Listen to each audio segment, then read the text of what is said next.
Hello, my name is Taylor Jones, and I chose to do the Clean Water Act for this presentation. Water is something that is vital to the health of every living thing on Earth and also extremely important for our ecosystems. Without anything in place to protect our water sources, they will become so polluted that they will not remain safe to drink.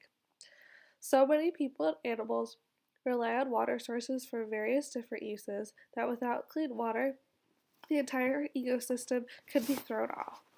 The Clean Water Act not only is important for humans, but also important for the world as a whole, and this is why I chose the Clean Water Act.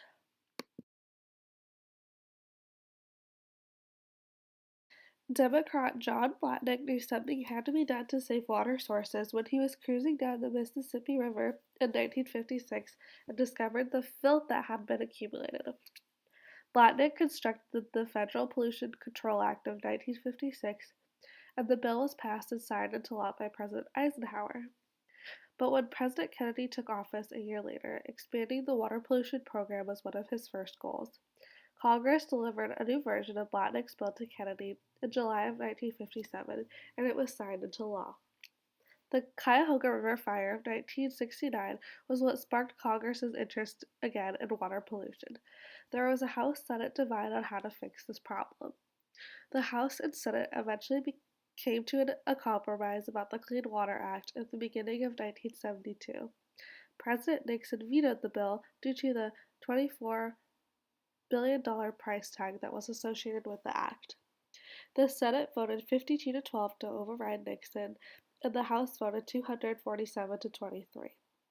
Nixon did not give up and used his power to impound half the funds appropriated by Congress and use this to withhold federal funds. The Supreme Court case, Train v. City of New York, ruled that Nixon had no authority to withhold federal funds provided by Congress, and the Clean Water Act of 1972 was then passed. There are many target communities of the Clean Water Act, but the most important ones that we see are farmers, major companies, mining, and fisheries. All of these communities are affected by the Clean Water Act.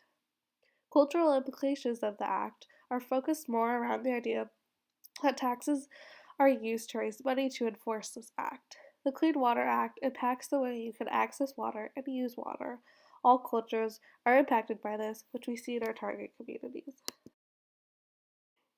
The big environmental issue associated with this act is the fact that rivers and water sources need to be cleaner.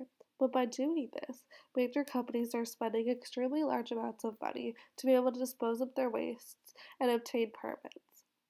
These costs were large in part because of the Clean Water Act had various ambitious targets to make all U.S. waters fishable and swimmable by 1983, to have zero water pollution discharge by 1985, and to prohibit the discharge of toxic amounts of toxic pollutants.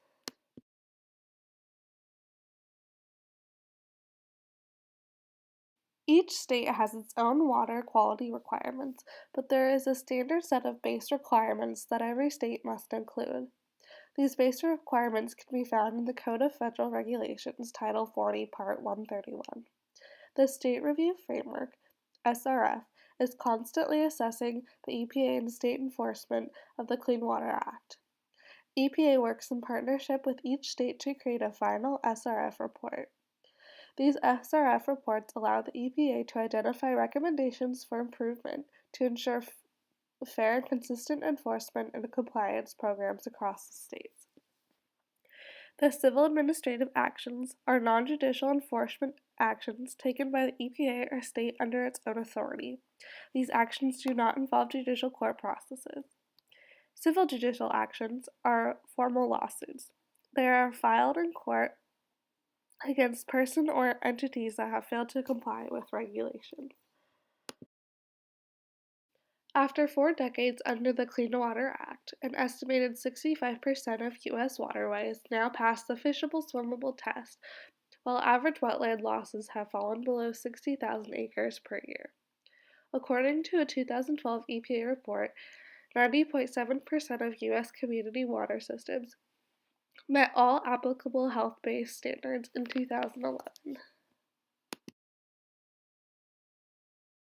Farmers and ranchers want to be able to make their own decisions about managing their land and water resources. With the Clean Water Act growing and expanding in recent years, they fear the EPA will use vague language to expand its power to regulate these features and change the way they are currently operated. The Healthy People 2020 goal that corresponds to the Clean Water Act was Goal EH-4, which is to increase the proportion of persons served by community water systems who receive a supply of drinking water that meets the regulations of the Safety Drinking Water Act. The Clean Water Act should have remained in effect because we have seen many positive effects in our environment in the last 40 years because of it. The Clean Water Act's legacy goes beyond reviving rivers, lakes, and coasts. It's helped spark an environmental enlightenment. My recommendation for this act moving forward would be to take a more holistic approach. This would mean including air quality, safe drinking water, and being more specific in what exactly we are trying to do.